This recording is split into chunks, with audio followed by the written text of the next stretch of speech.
오늘 우리에게 주시는 하나님의 말씀 마태복음 21장 1절부터 17절까지 말씀입니다. 마태복음 21장 1절부터 17절까지 말씀. 저와 함께 한 절씩 교독하시겠습니다. 예수와 그 제자들이 예루살렘에 가까이 이르러 올리브산에 있는 벳박의 마을에 들어섰다. 그때 예수께서 두 제자를 보내시며 그들에게 말씀하셨다. 맞은편 마을로 가거라. 가서 보면 나귀 한 마리가 매여 있고 그 곁에 새끼가 있을 것이다. 풀어서 나에게로 끌고 오너라. 누가 너희에게 무슨 말을 하거든 주님께서 쓰려고 하십니다 하고 말하여라. 그리하면 곧 내어줄 것이다. 이것은 예언자를 시켜서 하신 말씀을 이루시려는 것이었다. 시온의 딸에게 말하여라. 보아라, 내 임금이 내게로 오신다. 그는 온유하시어 나귀를 타셨으니 어린 낙이 곧 멍에 매는 짐승의 새끼다. 제자들이 가서 예수께서 제시하신 대로 어미 나귀와 새끼 나귀를 끌어다가 그 위에 겉옷을 얹으니 예수께서 올라타셨다. 큰 무리가 자기들의 겉옷을 길에다가 폈으며 다른 사람들은 나뭇가지를 꺾어다가 길에 깔았다. 그리고 앞에 서서 가는 무리와 뒤따라오는 무리가 외쳤다. 호산나 다윗의 자손께 복되시다. 주님의 이름으로 오시는 분 더없이 높은 곳에서 호산나. 예수께서 예루살렘에 들어가셨을 때에 온 도시가 들떠서 물었다. 이 사람이 누구냐? 사람들은 그가 갈릴리 나사렛에서 나신 예언자 예수라고 말하였다. 예수께서 성전에 들어가셔서 성전 뜰에서 팔고 사는 사람들을 다 내쫓으시고 돈을 바꾸어 주는 사람들의 상과 비둘기를 파는 사람들의 의자를 둘러 엎으시고 그들에게 말씀하셨다. 성경에 기록한 바 내 집은 기도하는 집이라고 불릴 것이다 하였다. 그런데 너희는 그것을 강도들의 소굴로 만들어 버렸다. 성전들에서 눈먼 사람들과 다리를 저는 사람들이 예수께 다가왔다. 예수께서는 그를 고쳐 주셨다.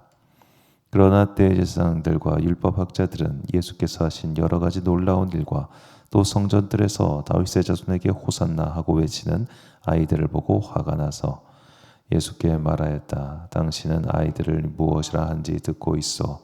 예수께서 그들에게 말씀하셨다. 그렇다. 주님께서는 어린아이들과 젖먹이들의 입에서 찬양이 나오게 하셨다 하신 말씀을 너희는 읽어보지 못하였느냐. 함께 있습니다. 예수께서 그들을 남겨두고 성 밖으로 나가 베다니로 가셔서 거기에서 밤을 지내셨다. 아멘. 말씀을 이루는 사람들을 이라는 제목으로 하나님의 말씀 선포하겠습니다. 우리는 믿음 생활하는 동안 이런 의문을 가질 수 있습니다. 그냥 하나님께서 다 해주시면 되는 거를 왜 이렇게 안 해주시나라는 생각 말입니다.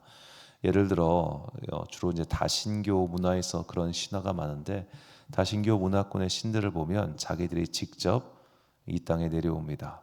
그걸 현신이라고 많이 표현을 하는데 짐승으로 현신을 하든 어떤 특정한 용사의 몸에 현신을 하든 여러 가지 방법으로 그들은 이 세계에 직접적으로 관여를 해가지고 자신들이 직접 싸우거나 직접 무언가를 만들어가죠. 그런데 이스라엘의 하나님, 우리가 믿는 하나님은 그런 것이 그렇게 두드러지지 않습니다. 하나님께서 직접 이 땅의 역사에 개입하시고 인간들의 이야기 속에서 직접 활동하신 사건들은 구약의 극초반 사건을 제외하면 거의 등장하지 않습니다. 자, 왜 그럴까요? 특히 이제 이스라엘 백성이 그 팔레스타인 땅에 정착한 이후로는 제가 딱 볼 땐 한 번, 그러니까 아수르의 군대 18만 명을 하루아침에 이제 물리치셨던 그 사건 한 번 외에는 없습니다. 왜 그럴까? 곰곰이 생각을 해봤습니다. 하나님께서는 우리가 어린아이처럼 부모가 모든 걸 다 해주는 상태, 그 상태에 있기를 원하시지 않기 때문입니다. 하나님은 우리의 성장과 성숙을 바라십니다. 우리가 한 명의 성숙한 성도가 되어 자신의 삶을 열심히 살고 자신의 삶을 열심히 살면서 하나님의 은혜와 은총을 잊지 않고 이 땅을 살아가는 동안 하나님의 율법을 실천하며 사는 것을 원하시죠. 하나님의 율법이 무엇입니까? 하나님을 사랑하고 이웃을 사랑하는 겁니다. 이웃을 사랑하기 위해서는 내가 하나님께서 저 사람까지 사랑해 주세요. 이게 아니라 오늘 내가 나의 손과 나의 발과 나의 마음에 힘을 다해서 그를 사랑하는 거죠. 이렇게 하나님께서는 우리가 성장하기를 원하시고 크기를 원하시고 성인이 되기를 원하신다는 겁니다. 그렇기 때문에 우리가 기도하는 겁니다. 그저 하나님께서 모든 것을 다 알아서 하신다면 우리가 기도할 이유가 무엇이며 우리가 열심히 살아야 되는 이유가 무엇이 있겠습니까?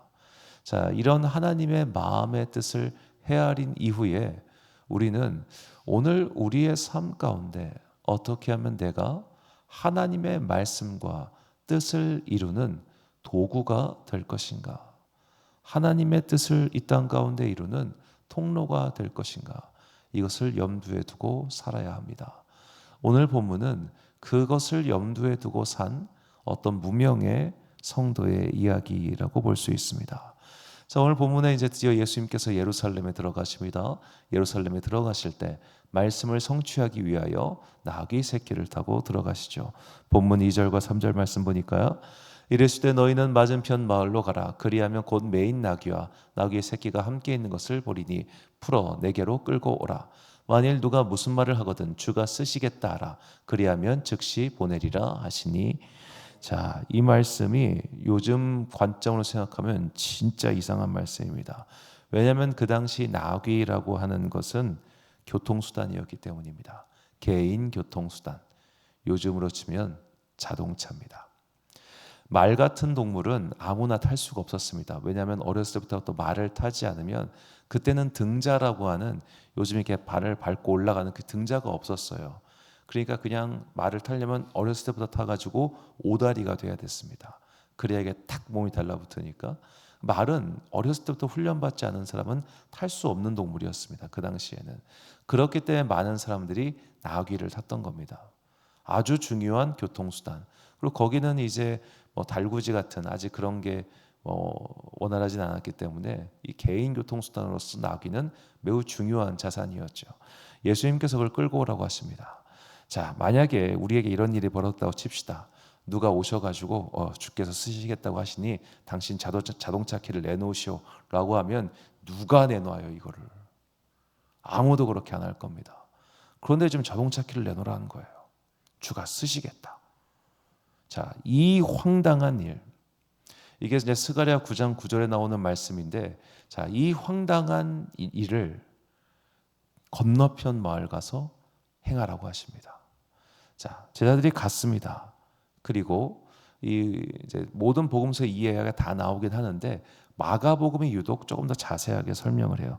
마가복음 11장 4절부터 6절까지 말씀 보면 제자들이 가서 본즉 나귀 새끼가 문 앞 거리에 매어 있는지라 그것을 푸니 거기 서 있는 사람 중 어떤 이들이 이르되 나귀 새끼를 풀어 무엇 하려느냐 하매 지금 저게 너 좀 도둑질하는 거야? 라고 묻는 겁니다.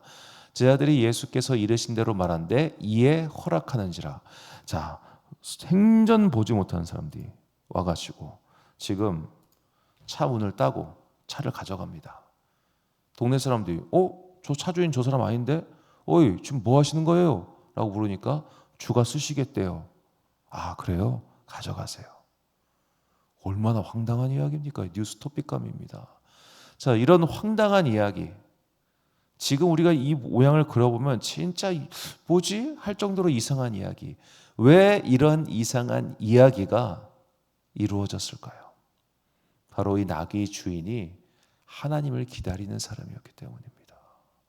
자, 우리가 오늘 본문 말씀이 스가랴 9장 9절 말씀의 성취라고 말씀드렸죠. 시온에 따라 크게 기뻐할지어다 예루살렘에 따라 즐거이 부를지어다 보라 내 왕이 내게 임하시나니 그는 공의로우시며 구원을 베푸시며 겸손하여서 나귀를 타시나니 나귀의 작은 것 곧 나귀 새끼니라. 아멘. 자, 이 나귀 주인은 바로 이 말씀을 기다리는 사람이었던 겁니다. 이 말씀의 성취를 기다리는 사람이었던 겁니다. 그렇기 때문에 만약에 언젠가 주께서 오셔서 내 나귀를 쓰시겠다면 나는 기쁜 마음으로 그거 내어드려야지, 그런 마음을 가지고 있었던 사람이었기 때문에 주께서 그것을 하시고 야 가면은 누군지 모르지만 이제 성경에 나와 있지 않으니까 누군지는 모르지만 거기 가면은 낙이 매여 있을 건데 그거 갖고 오면 돼. 왜냐하면 그 주인은 그것을 기다렸던 사람이기 때문에. 자, 이것이 하나님께서 말씀을 이루시는 참으로 신비로운 방법입니다. 누군가는 지금 이 사람이 어떤 마음으로 또 누구인지 우리는 알 수 없죠. 천국 가면 꼭 확인해 봐야 될 텐데, 이것도 이제 오늘 설교 해석도 저의 추측입니다만 여하튼 전 이렇게 이야기를 보고 있습니다. 자, 이렇게 누군가는 그 이야기를 기다렸고 그 이야기를 기다렸기 때문에 그 이야기의 주인공이 되었습니다. 그는 그 말씀이 이루어지기를 진심으로 기도하고 준비했던 것이죠. 이것이 오늘을 살아가는 크리스찬들에게 꼭 필요한 삶의 자세입니다.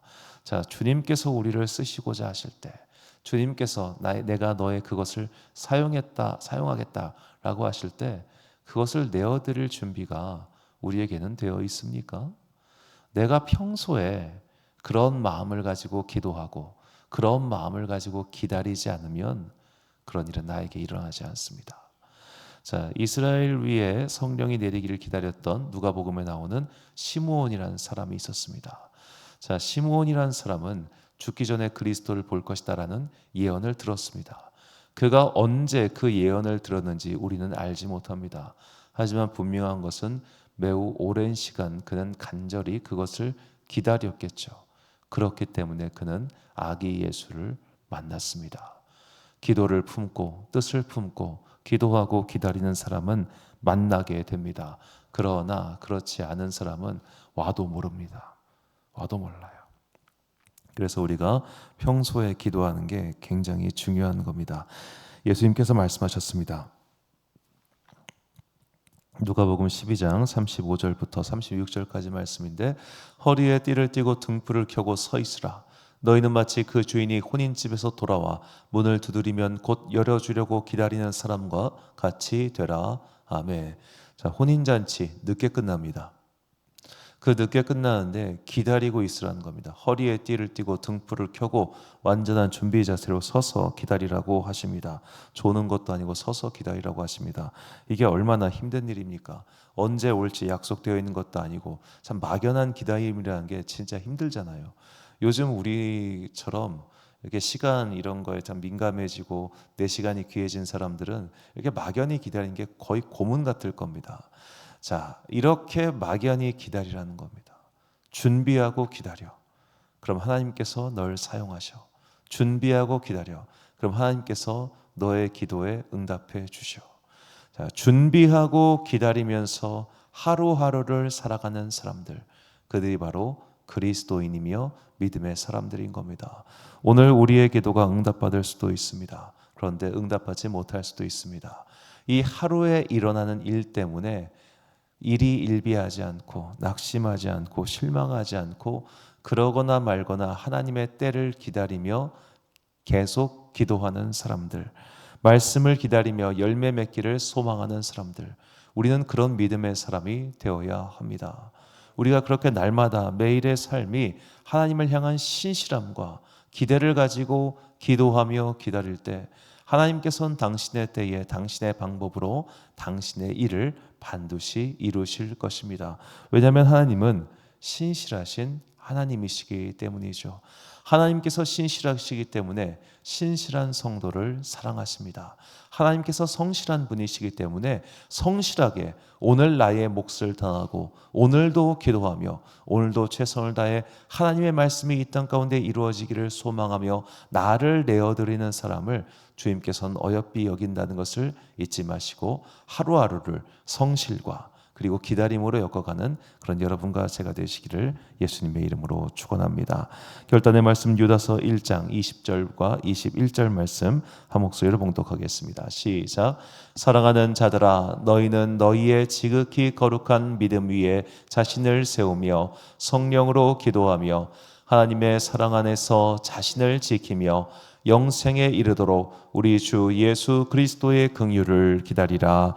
아멘. 사랑하는 지혜빛 광성교회 성도 여러분, 그리고 이 새벽 함께 깨우고 계신 귀한 주님의 자녀 여러분, 믿음을 지키며 그리스도께서 다시 오시는 그날까지 기다리는 것, 이것은 말처럼 쉬운 일이 아닙니다. 우리는 매일매일 사실 실망하고 낙심한 일들이 분명히 생깁니다. 어렵지요. 그럼에도 불구하고 신실함을 가지고 기다릴 수 있는가? 그 낙의 주인이 언제 올지도 모를 그 부름에 기다리고 있었듯이, 시므온이 언제 올지도 모르는 아기 예수를 기다리고 있었듯이, 오늘 우리 또한 우리 삶 가운데 역사하실 하나님의 이야기를 기다리며 매일을 성실함과 경건함으로 엮어가는 그런 여러분과 제가 되시기를 주의 이름으로 축원합니다. 기도하겠습니다.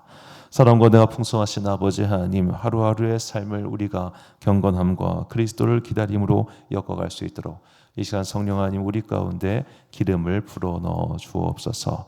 그리하여 나의 힘으로 기도하는 것이 아니라 성령께서 주시는 확신을 가지고 마음의 힘을 가지고 성실하게 최선을 다하여 기도하며 하나님의 일하심을 기다리는 거룩한 주의 자녀들 되게 하여 주옵소서.